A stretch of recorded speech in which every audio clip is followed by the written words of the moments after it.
Hello dear student. हम आज पढ़ने वाले हैं मैट्रिसेस का एक्सरसाइज 2.1। हमने पहले भी बेटा प्रीवियस लेक्चर्स में क्वेश्चन 1 to 6 कंप्लीट के लिए होते है ना, कंप्लीट किया था।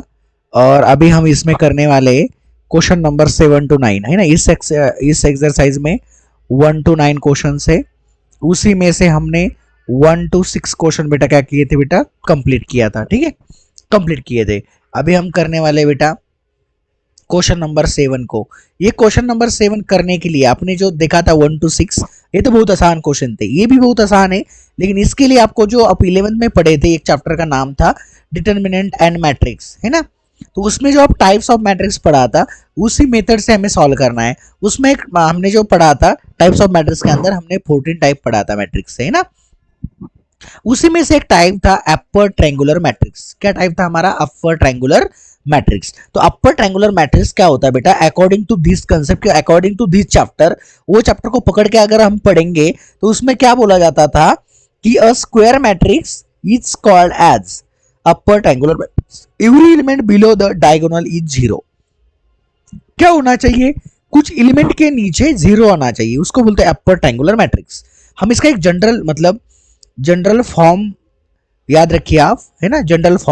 जनरल फॉर्म होता है बेटा जो हमारा अपर ट्रायंगुलर मैट्रिक्स है, अपर ट्रायंगुलर मैट्रिक्स है ना। ये जो हमारा अपर ट्रायंगुलर मैट्रिक्स है, इसके अंदर हमें क्या बताया है वो पहले देखिए। हमें बताया है कि अपर ट्रायंगुलर मैट्रिक्स के अंदर उसका फॉर्मेट हमेशा आंसर का 1 0 2 3 इस तरीके से होना चाहिए। अगर वो मैट्रिक्स की ऑर्डर 2 into 2 है तो ही, मतलब उसके अंदर 2 रो है और 2 कॉलम है, तो आने वाले बेटा ऊपर के एलिमेंट के नीचे एक जीरो आना चाहिए। ठीक है, मतलब जीरो हमें उधर लाना है। ठीक है, फिर बेटा अगर हमारी ऑर्डर 3 into 3 है according to the upper triangular matrix, तो हमारा कैसा आंसर होना चाहिए? देखिए बेटा, हमारे टोटल 4 जीरो आना चाहिए बेटा, है ना। टोटल कितना 4 जीरो आना चाहिए बेटा? हमारा जो अपर ट्रायंगुलर मैट्रिक्स होता है, इसमें जो नीचे के 2 रो होते हैं, मतलब रो 2 और रो 3, उसके अंदर हमें जीरो लाना है बेटा, है ना। शुरू के 2 कॉलम के नीचे, मतलब C1 और C2 के नीचे, C1 और C2 के नीचे। और अगर हमारा 2 into 2 ऑर्डर वाला, ये कितनी ऑर्डर बेटा? 3 into 3, मतलब इसके अंदर 3 कॉलम है और 3 रो है ना, आपको पता है R1 R2 और R3। ठीक है बेटा, इसके अंदर तो आप जान रहे हैं। ठीक है बेटा, लेकिन आपको ये याद रखना है कि जो अपर ट्रायंगुलर मैट्रिक्स होता है, इसके अपोजिट लोअर ट्रायंगुलर मैट्रिक्स होता है। कौन सा होता है बेटा? Lower triangular matrix. अभी ये लोअर ट्रायंगुलर मैट्रिक्स क्या होता है, 2 मिनट के लिए हम समझते बेटा। ये अपर ट्रायंगुलर मैट्रिक्स के अपोजिट होता है। अगर लोअर ट्रायंगुलर मैट्रिक्स के अंदर एग्जांपल अगर 2 into 2 के ऑर्डर्स में है, मतलब 2 into 2 के ऑर्डर्स में है, तो इसमें हमने क्या किया था बेटा, इधर नीचे 1 के नीचे जीरो लाया था। तो इसमें लोअर ट्रायंगुलर मैट्रिक्स में इसके अपोजिट हम करते हैं, मतलब ए जीरो हमें इधर ऊपर लाना है, मतलब फर्स्ट रो में लाना है। ठीक है, और अपर ट्रायंगुलर मैट्रिक्स के अंदर सेकंड रो में लाना है, फर्स्ट कॉलम में। ये आपको याद रखना है बेटा हमेशा, मतलब इसमें इधर लाना होता है और अपर ट्रायंगुलर मैट्रिक्स के अंदर नीचे लाना होता है C1 के अंदर। और 3 into 3 रहेंगे तो 4 लाना होता है। अगर इसके अंदर 3 into 3 रहेंगे तो देखिए, इसके अंदर 3 into 3 रहेंगे तो देखिए 1 है ना, 0 0। ठीक है, फिर 1 0 0, जनरली बता रहा हूं आपको, 2 3 4, मतलब ऐसे 4 आना चाहिए ऊपर के साइड पे, उसको बोलते हैं लोअर ट्रायंगुलर मैट्रिक्स। जब ऊपर के साइड में 0 0 लाएंगे हम, तो वो लोअर ट्रायंगुलर मैट्रिक्स होता है। वो फॉर्मेट लोअर ट्रायंगुलर मैट्रिक्स का होता है ना। Or the lower triangular matrix, for example ये ऐसा होना चाहिए, मतलब ऐसे 0 आना चाहिए। ठीक है, और जो हमारा अगर अब मतलब अपर ट्रायंगुलर मैट्रिक्स है तो ऐसा आना चाहिए। अगर हमारा मतलब 2 into 2 ऑर्डर वाला एग्जांपल है तो इस तरीके से आना चाहिए। तो आप लोग, आई होप आप लोग अच्छे से समझ गए होंगे कि मैंने क्या बताया। तो इसलिए अभी तो हमने एग्जांपल में क्या बताया, एग्जांपल को देखिए अच्छे से, कि एग्जांपल में बताया है कि आप क्या करो कि आपको अपर ट्रायंगुलर मैट्रिक्स से इक्वेशन सॉल्व करना है। ठीक है, इसका मतलब एक्वाड्रेंट ट्रायंगुलर जो हमारा अपर ट्रायंगुलर मैट्रिक्स था, इसका जो जनरल एग्जांपल मैंने लिखा था वो इस तरीके का था, है ना। इधर 0 इधर 3, तो 2 into 2 ऑर्डर रहेगी तो, है ना बेटा, मतलब इधर 0 लाना है, इसका मतलब हमें इधर 0 लाना है, मतलब 3 की जगह पे हमें 0 लाना है। तो हम क्या कर सकते हैं जिससे हमारा 0 आ सकता है? ठीक है बेटा, वही चीज हमें करना है। तो फिर हम लिखेंगे सोल्यूशन। देखिए ध्यान से, हमने लिखा सोल्यूशन। तो सोल्यूशन के अंदर देखिए कैसे सॉल्व करना है। ए इज इक्वल टू जो हमें एग्जांपल दिया ना, ए एग्जांपल एज इट इज लिखना है 1 3 2 4। ठीक है बेटा, लिख लिया। फिर हम क्या करेंगे, ऐसा चीज ला करेंगे हम बेटा कि जिससे इधर जीरो आ जाए। तो हम क्या करेंगे बेटा, जो हमारा R2 है बेटा, वो R2 को अगर हम 3R1 से मल्टीप्लाई करेंगे तो हमारा बेटा इधर जीरो आ सकता है ना। तो अप्लाई करके देखेंगे हम कंडीशन। तो देखिए अप्लाइंग क्या करेंगे बेटा, हम अप्लाइंग, देखिए अप्लाइंग ऐसी टर्म आपको यूज करना है कि जिससे हमारा 2 के अंदर लाना है, क्योंकि ये जो 3 है ना, इधर हमारा जीरो करना है। क्या कर सकते हैं, हमारा जो R2 है, मतलब जो ये सेकंड रो है बेटा, है ना, ये तो फर्स्ट रो है बेटा, राइट, ये सेकंड रो है और ये फर्स्ट कॉलम का एलिमेंट है। तो सेकंड रो के फर्स्ट में हम क्या कर सकते हैं, अगर हमने R2 को R2 माइनस 3R1 करवा दिया तो मे भी हमारा जीरो आ सकता है, क्योंकि आप देख सकते हैं अगर 3 माइनस 3 मतलब हमारा 3 इंटू 1 हो जाएगा 3, मग 3 माइनस 3 क्या बनेगा, हमारा जीरो बन जाएगा, है ना। तो क्या आंसर आया देखिए ध्यान से। फिर अगर हम करेंगे 1, ठीक है, 2 1 2, फिर क्या करेंगे हम इधर 3, फिर इधर करेंगे हम 4। तो इसमें क्या करने को बोला है मैंने, जो R2 है इसको हम क्या करेंगे 3 इंटू R1 को मल्टीप्लाई करेंगे। इधर भी क्या करेंगे हम माइनस 3 इंटू, है ना, माइनस करना है ना, तो 3 इंटू किससे माइनस करेंगे, अभी इसको 2 से माइनस करेंगे। इसको हमने 1 से माइनस किया, तो अभी इसको क्या करेंगे 2 से करेंगे मल्टीप्लाई। तो अभी क्या आंसर आने वाला है हमारा, देखिए ध्यान से आप लोग अगर देखेंगे तो देखिए हमारा नया मैट्रिक्स हमें मिल रहा है। मैट्रिक्स इस तरीके से नहीं लिखते हैं, इज इक्वल टू के फॉर्म में नहीं लिखते, ठीक है, वो ट्रांसफॉर्मेशन का साइन दिखाते हैं ऐसा वाला, ठीक है बेटा, मतलब हम कुछ चेंज कर रहे हैं ना, ट्रांसफॉर्म वाला हम साइन दिखाएंगे। तो इसमें क्या होगा, अभी देखिए वो ऊपर वाला रो का तो 1 एज इट इज रहेगा, फिर नीचे हम करेंगे 3 इंटू 1 तो हमारा 3 रहेगा, तो 3 माइनस 3 हमारा 0 बन गया। फिर ऊपर वाला 2 एज इट इज, फिर हम 2 इंटू 2 6 बन गया, तो 4 माइनस 6 क्या बन गया बेटा, 4 माइनस 6 तो माइनस 2 बचेगा। ये हमारा बेटा आंसर, मतलब इधर हमें 0 लाना था तो हमने ला लिया, तो हमारा आंसर आ गया। फिर हम लिख सकते हैं विच, आप लिख सकते हैं which is an triangular matrix. इसी को बोलते हैं ट्रायंगुलर मैट्रिक्स। मतलब ट्रायंगुलर मैट्रिक्स के अंदर हमें ये फॉर्म में जीरो लाना होता है। अगर आपको इधर बोला होता कि लोअर ट्रायंगुलर मैट्रिक्स, तो हमें ये जीरो बेटा इधर ये दो जो लिखा है ना मैंने एग्जांपल में, इसके जगह पे लाना होता, नहीं तो इधर जो दो दिया है हमें गिवन एग्जांपल में, इसमें अंदर करना होता, है ना, वैसा चेंज करना होता, तो वैसा चेंज करवा देते तो नीचे हमारा आंसर मिल जाता। ठीक है, तो बढ़िया तरीके से समझ गए आप लोग क्वेश्चन नंबर 7 को कि हमने R2 को -3 से क्यों किया, क्योंकि ताकि हमें इधर 0 चाहिए था, इसीलिए हमने उसको 3 से मल्टीप्लाई करके R1 से, है ना, 3 R1 को मैंने मल्टीप्लाई किया और माइनस किया, है ना। समझ गए आप लोग इधर ऐसा क्यों किया, बढ़िया तरीके से समझ गए सब लोग। चलो ठीक है, आप लोग समझ गए होंगे। ठीक है, तो आगे का क्वेश्चन देखते हैं बेटा। आगे का भी हमारा आइडेंटिटी के ऊपर क्वेश्चन है, वो क्वेश्चन हम करते हैं। चलो हम आगे का क्वेश्चन करेंगे। तो आगे का क्वेश्चन है क्वेश्चन नंबर 8। ये क्वेश्चन नंबर 8 के अंदर आप अगर देखेंगे तो इसमें भी जो हमने टाइप्स ऑफ मैट्रिक्स पढ़ा था, तो वो टाइप्स ऑफ मैट्रिक्स का ही कंसेप्ट हमें अप्लाई करना है ना। चलो फिर क्वेश्चन नंबर 8 जो है बेटा, इसका हम सोल्यूशन लिखेंगे और आपको बताऊंगा कन्वर्ट, इसको भी क्या करना बेटा, कन्वर्ट।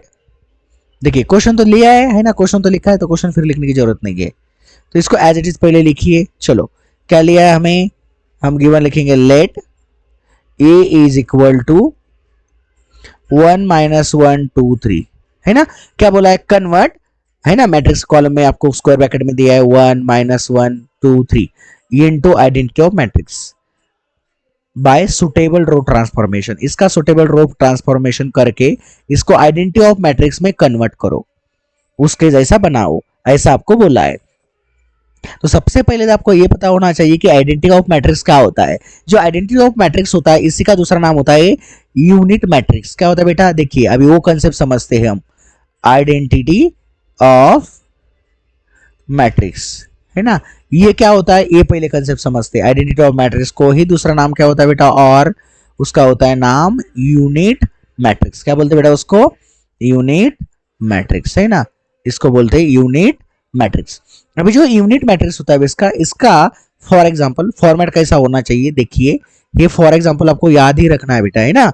अगर हमारी ऑर्डर है, हमारी ऑर्डर अगर रहेगी 2 into 2 मतलब 2 ही रो है 2 ही कॉलम है, तो हमारा आइडेंटिटी ऑफ मैट्रिक्स के अंदर 1 0 0 1 मतलब इधर कौन सी भी वैल्यू आ सकती है लेकिन इधर 0 0 आना चाहिए क्रॉस में, है ना। ये फॉर्मेट हमारा होना चाहिए 2 into 2 ऑर्डर के लिए, मतलब 2 रो और 2 कॉलम है तो, हाँ समझ गए बढ़िया तरीके से, ओके। और हमारा अगर ऑर्डर है 3 into 3 तो कैसा होना चाहिए, देखिए 1 0 0 फिर 0 1 0 फिर हमारा चाहिए 0 0 1 मतलब हमारा अगर ऑर्डर 3 into 3 है तो हमारा बेटा एक लाइन में सीक्वेंस में क्रॉस में सेम वैल्यूज आना चाहिए और इधर 0 0 आना चाहिए। ये होता है हमारा ऑर्डर 3 into 3 के लिए। मतलब देखिए समझे बात को 2 मिनट के लिए, देखिए सब लोग इधर ध्यान से मेरे पास देखिए, जो आइडेंटिटी ऑफ मैट्रिक्स होता है इसमें अगर ऑर्डर मतलब 2 ही कॉलम दिया है और 2 ही रो दिया है तो फॉर्मेट इस तरीके से आना चाहिए। मतलब हमारा ये आंसर का फॉर्मेट इस तरीके से करना है क्योंकि इधर ऑर्डर क्या है हमारे 2 into 2 है, ठीक है। तो हम उस चीज में उसको कन्वर्ट करने वाले हैं। और इसमें क्या है ध्यान से देखिए, जब जब क्वेश्चन में सॉल्व करूंगा तो आप समझ जाएंगे। चलो तो 3 into 3 मतलब अगर हमारे ऑर्डर मतलब हमारे पास सी भी 3 है कॉलम भी 3 है और रो भी 3 है तो हमें ये फॉर्मेट में उसको कन्वर्ट करना है, ठीक है। इतना याद रखिए, इसको बोलते हैं आइडेंटिटी ऑफ मैट्रिक्स। तो हम कन्वर्ट कर रहे हैं इसको आइडेंटिटी ऑफ मैट्रिक्स के अंदर। तो हम क्या करेंगे, सबसे पहले तो इसका डिटर्मिनेंट निकाल के देखेंगे। डिटर्मिनेंट में क्या होता है बेटा, mod of A is equal to, determinant कैसे निकालेंगे बेटा, कुछ नहीं क्रॉस मल्टीप्लिकेशन करेंगे तो हमारा डिटर्मिनेंट निकल जाएगा, है ना। तो कैसा निकलता है बेटा, देखिए 1 into 3 ये ऐसा क्रॉस मल्टीप्लिकेशन करेंगे, क्या करेंगे हम क्रॉस मल्टीप्लिकेशन करेंगे, समझ गए आप। क्रॉस मल्टीप्लिकेशन करेंगे तो 1 into 3 क्या बन जाएगा बेटा हमारा 3, है ना, माइनस 2 into 2 2 into 2 मतलब -2 into 2 तो क्या बेटा -4, तो माइनस माइनस क्या बेटा प्लस हुई, है ना।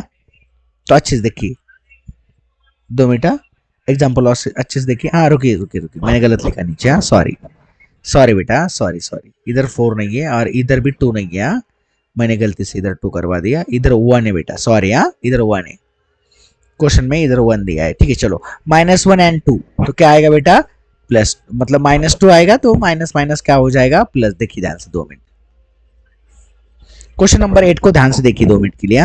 देखिए बेटा क्वेश्चन क्या दिया है हमें, ये वाला क्वेश्चन हमें दिया है ना, ये वाला क्वेश्चन हमें दिया है, आप देख सकते हैं ये वाला, और आइडेंटिटी ऑफ मैट्रिक्स निकालने को हमें बोला है। तो करेंगे क्या, देखिए चलो फिर क्या करेंगे बेटा, देखिए 1 into 3 तो हमारा आंसर आएगा 3, माइनस -1 into 2 तो बेटा -2 आएगा, माइनस माइनस क्या हो जाएगा प्लस, तो हमारा आंसर आ रहा है 5। 5 इज नॉट इक्वल टू 0 मतलब ये नॉन सिंगुलर मैट्रिक्स बेटा, है ना। अगर 0 के बराबर होती है उसको सिंगुलर मैट्रिक्स बोलते हैं, है ना, इसको नॉन सिंगुलर मैट्रिक्स से। फिर हम क्या करेंगे, ए इज अ, लिख सकते हैं नीचे आपको लिखना, तो A is a non singular matrix. ये कौन सा मैट्रिक्स बेटा हमारा नॉन सिंगुलर मैट्रिक्स। हमने ए बी टाइप किसमें पढ़ा है बेटा, 11th साइंस के डिटरमिनेंट एंड मैट्रिक्स नाम के चैप्टर में सिंगुलर और non singular A B type हमने पढ़ा था, जैसे हम आइडेंटिटी ऑफ मैट्रिक्स को भी पढ़ा था, ठीक है, यूनिट ऑफ मैट्रिक्स को भी हमने पढ़ लिया था, वैसा ही बेटा हमने सिंगुलर और नॉन सिंगुलर मैट्रिक्स को भी पढ़ लिया था। चलो तो इसमें करना क्या है हमें, तो आइडेंटिटी ऑफ मैट्रिक्स करना है, मतलब इक्वेशन को इस फॉर्म में लाना है और उसका सुटेबल रो ट्रांसफॉर्मेशन करना है। तो कैसे कर सकते हैं, फिर देखिए करेंगे हम। तो ऐसा कौन सा चेंज करेंगे जिससे हमें क्या बनेगा बेटा, इधर नीचे इधर 0 आ जाएगा और बाद में इधर 0 आ जाएगा।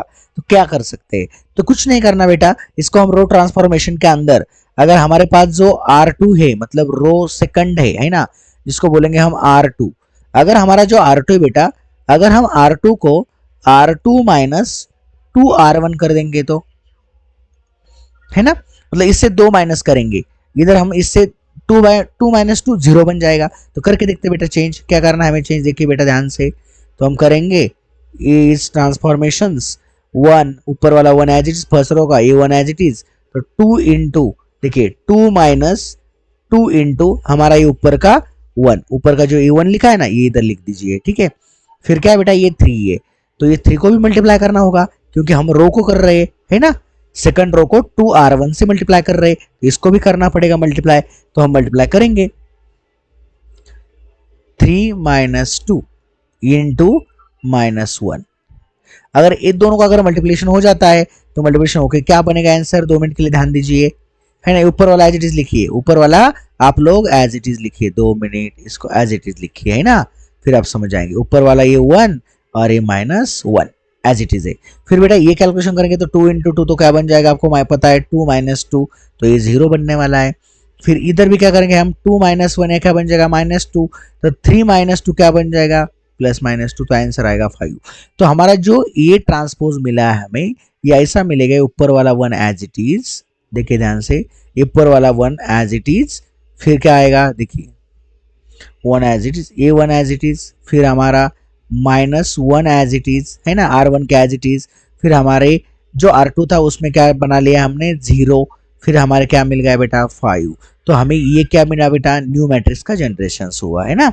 मतलब इधर तो अभी हमने 0 लाया है, अभी 0 हमें इधर लाना है, हमने इधर नीचे तो 0 लाया था, ये 2 की जगह पे तो हमने 0 लाया है, अभी -1 की जगह पे भी हमें 0 लाना है, ठीक है, तो वो हम करेंगे।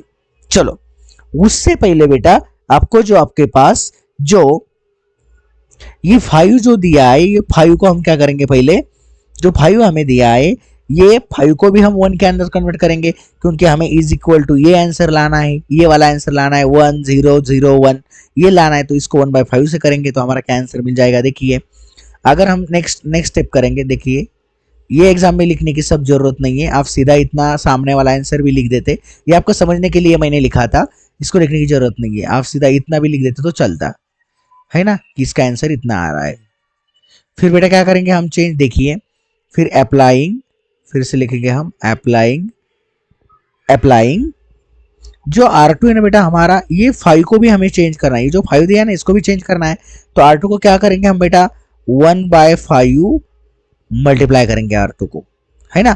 तो कर दीजिए मल्टीप्लाई, कैसा आएगा मल्टीप्लाई करेंगे तो आंसर, देखिए आप लोग मल्टीप्लाई करेंगे तो कैसा आएगा, इसके सामने देखिए बेटा, देखिए ये 1, ये क्या आएगा 0 × 1/5, और इधर क्या बन जाएगा बेटा हमारा 1/5 × 5, है ना, ये ऐसा आ जाएगा हमारा, है ना, -1।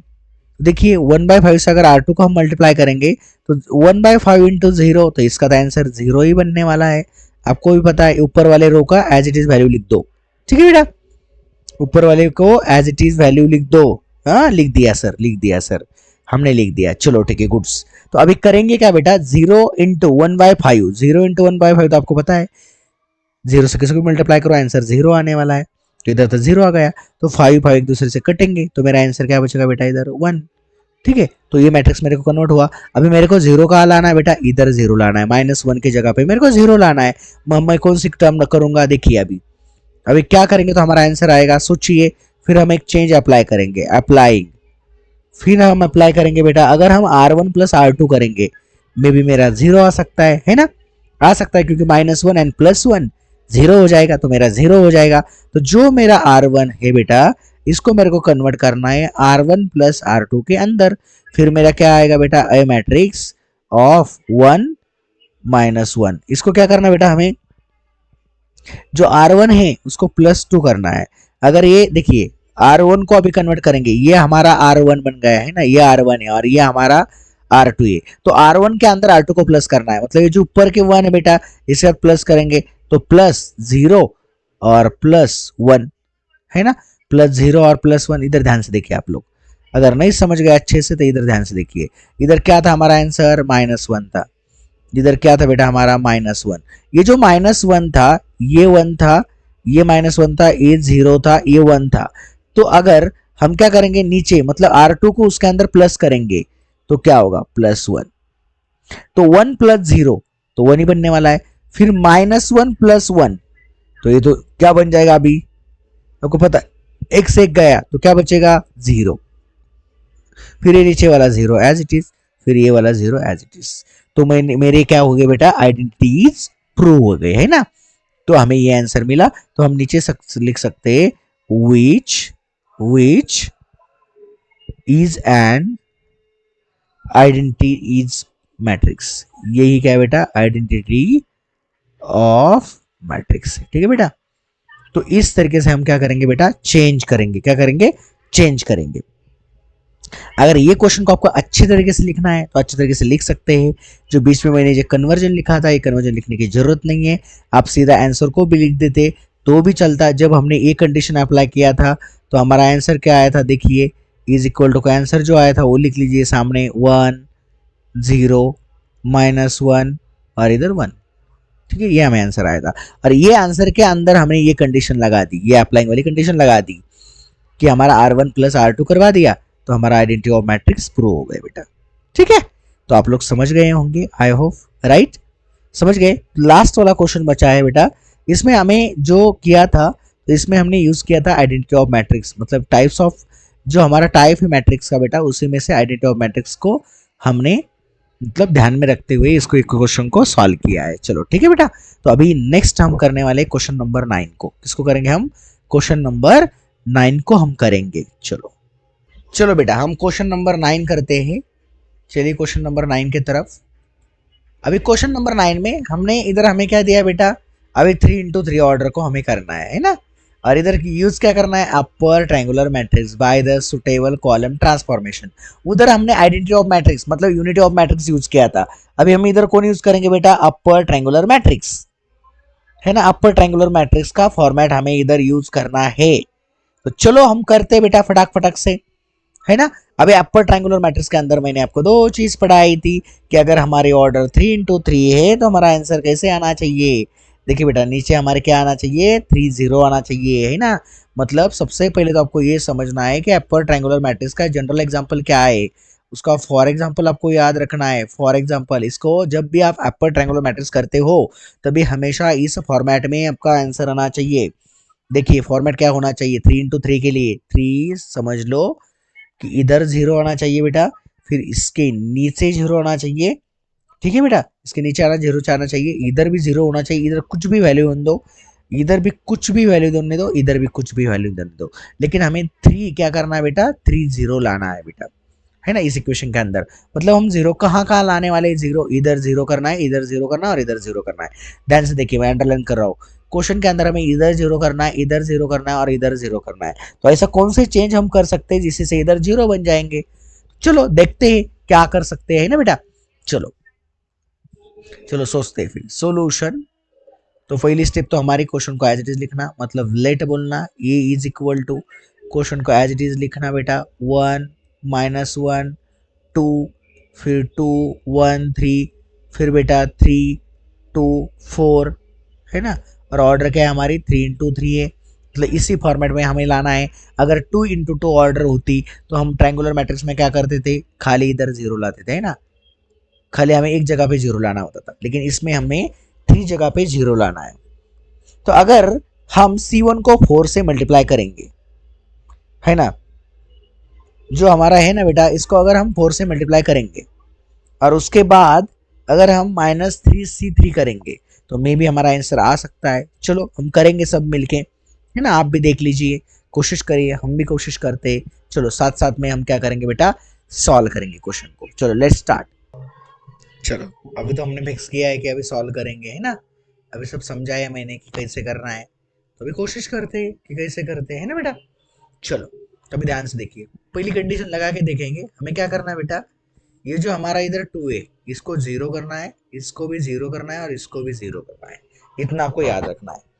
तो चलो एक एक को 0 करते हैं पहले, है ना। पहले लास्ट वाले को 0 करते हैं, तो कौन सी कंडीशन लगा देंगे जिससे लास्ट वाला 0 हो जाएगा, ये हमें सोचना पड़ेगा। तो देखिए थोड़ा ध्यान से देखना पड़ेगा। अगर हम अप्लाई करेंगे बेटा, अगर हम एक कंडीशन अप्लाई करेंगे, है ना, अप्लाइंग, अगर एक कंडीशन हम अप्लाइंग करेंगे, देखिए आप, अगर जो हमारा C1 है मतलब फर्स्ट कॉलम है, क्योंकि इधर क्या बोला है, कॉलम ट्रांसफॉर्मेशन बोला है, तो कॉलम में ही हमें सोचना होगा, है ना। रो में नहीं सोचना होगा, कॉलम में ही सोचना होगा। तो जो हमारा C1 है बेटा, ये C1 को अगर हम 4 से मल्टीप्लाई करेंगे, फिर बेटा -3 × 3 से करेंगे, 3 नंबर वाले को मल्टीप्लाई करके फिर करेंगे, तो क्या आंसर आ सकता है वो पहले हम सोचते हैं। चलो वो पहले करके देखते हैं, फिर हम आगे जाएंगे। अभी आपको तो पता है ये आपका C1 है, ये आपका C2 है और ये आपका C3 है। पहले एक कंडीशन को सॉल्व करते हैं हम।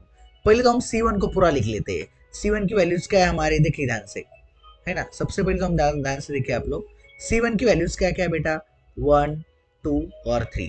मतलब ये हमारा फर्स्ट कॉलम दिया है। इसको कितने से मल्टीप्लाई करना है, हमें 4 से मल्टीप्लाई करना है ना, कंडीशन में हमने लगा दिया कि 4 से मल्टीप्लाई करके देखते हैं। फिर क्या करना है बेटा, 4 से मल्टीप्लाई होने के बाद माइनस करना है बेटा।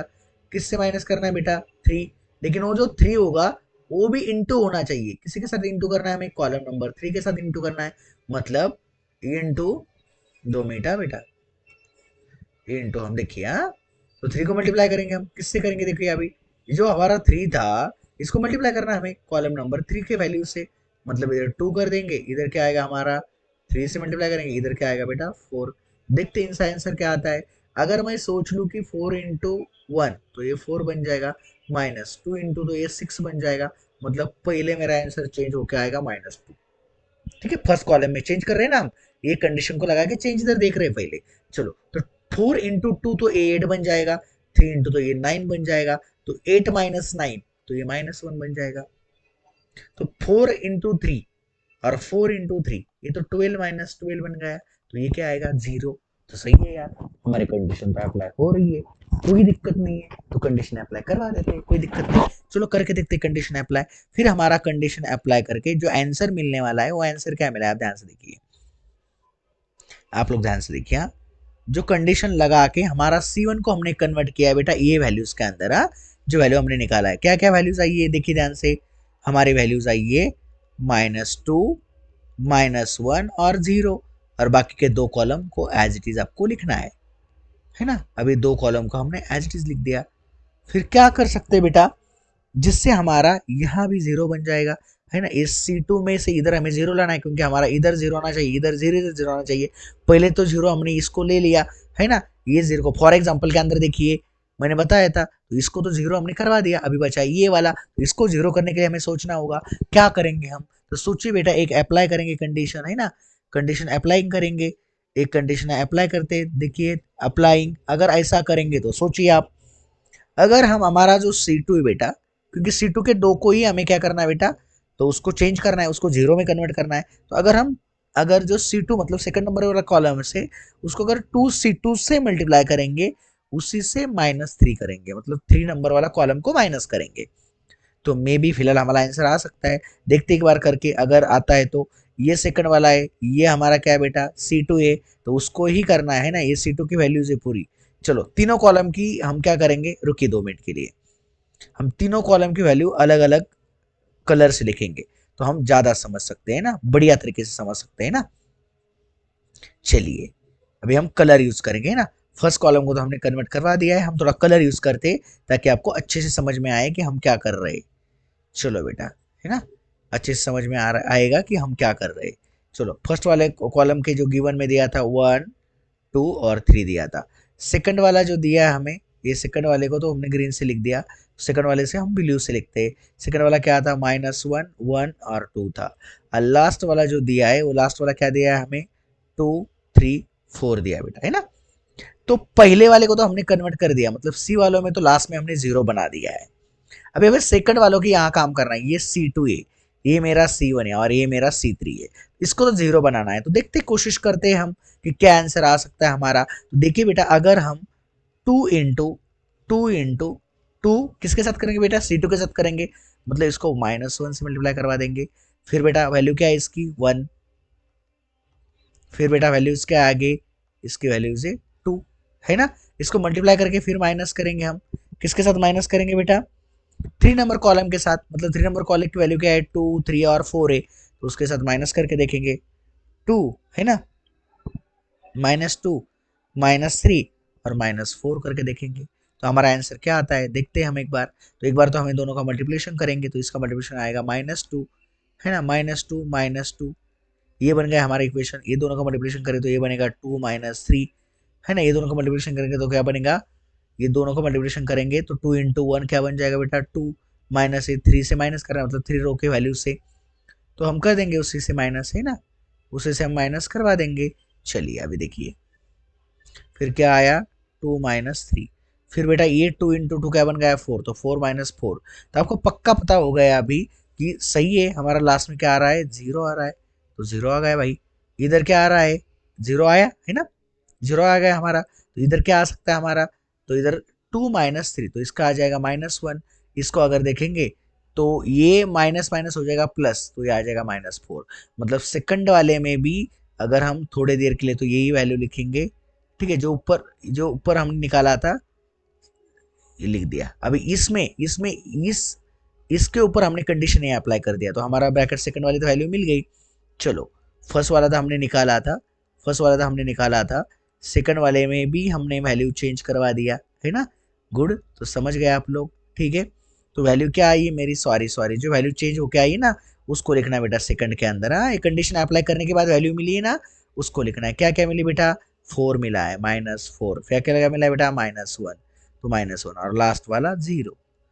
अच्छा, अभी क्या कर सकते हैं कि जिस चीज से बेटा, अभी क्या कर सकते हैं हम, ऐसा सोचो कि क्या कर सकते हैं कि जिससे इधर जो 1 दिया है ना फर्स्ट कॉलम में, उसको माइनस कर सके। तो एक कंडीशन हम लगा के देखते हैं, है ना। देखिए, अगर हम और एक कंडीशन अप्लाई करके देखेंगे, एक कंडीशन अगर अप्लाई करेंगे हम, जो हमारा C1 है उससे कि यहाँ हमें 0 लाना है ना।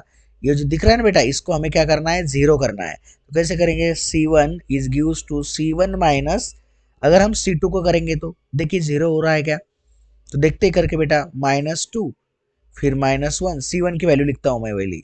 C1 की वैल्यूज क्या क्या है मेरी, देखिए -2 -1 और 0 है। इसको माइनस करके देखेंगे हम, है ना, इसको माइनस करके देखेंगे किसी से बेटा, C2 से, मतलब 2 नंबर वैल्यू से। 2 नंबर की वैल्यू तो इधर आई है, क्या है पहले की वैल्यू -4, तो माइनस माइनस हो जाएगा +4, है ना। फिर हमारा सेकंड में क्या आ रहा है बेटा, ये -1 है, तो इधर भी हमारे सेकंड की वैल्यू क्या आई थी, -1, तो वो बच जाएगा +1। फिर 0, 0 से 0 हो जाएगा, तो इसका 0 आंसर आएगा। -1 +1, ये भी 0 बन गया, वाह वाह, हमारी वैल्यूज आ गई। -2 +4 तो माइनस हो जाएगा, और साइन बड़े से का मतलब हमारी ये वैल्यूज भी चेंज हो गई फाइनली।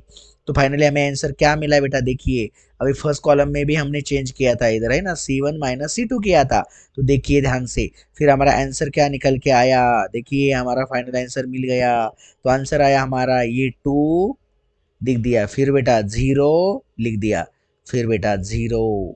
सेकंड वाले कॉलम की वैल्यूज क्या आई है, देखिए सेकंड वाला कॉलम का -4 -1 0 फिर 2 3 4, दैट्स इट। हमारे कंडीशन अप्लाई हुई कि देखिए अच्छे से, हमारा गिवन एग्जांपल में क्या था, इधर भी 0 आना था, इधर भी 0 आना था और इधर भी 0 आना था, तो ला लिया। तो इस तरीके से हमने क्या किया बेटा, एक्सरसाइज नंबर 2.1 को सॉल्व किया है कंप्लीटली क्वेश्चंस, ठीक है। अभी हम नेक्स्ट लेक्चर्स में बेटा एक्सरसाइज नंबर आपका 2.2 को सॉल्व करेंगे, है ना। बहुत ठीक है, पढ़ते रहना बेटा, हम बहुत आराम से पढ़ा रहे हैं, समझा समझा के, पूरा समझ के लेना, फिर रिटर्न ले लेके लेना बेटा, कोई दिक्कत नहीं, अच्छे से पढ़ना, ठीक है, अच्छे से पढ़ाई करो, ठीक है। तो बढ़िया हो रहा है, सबको समझ में आया ना, चलो गुड बेटा। मिलते हैं नेक्स्ट वीडियो लेक्चर्स में। वीडियो कभी भी बेटा लास्ट तक देखना बेटा, है ना, कौन सा वीडियो अगर हमारा देखेंगे तो लास्ट तक देखना बेटा। चलो तभी आप समझ जाएंगे तुरंत। Thank you.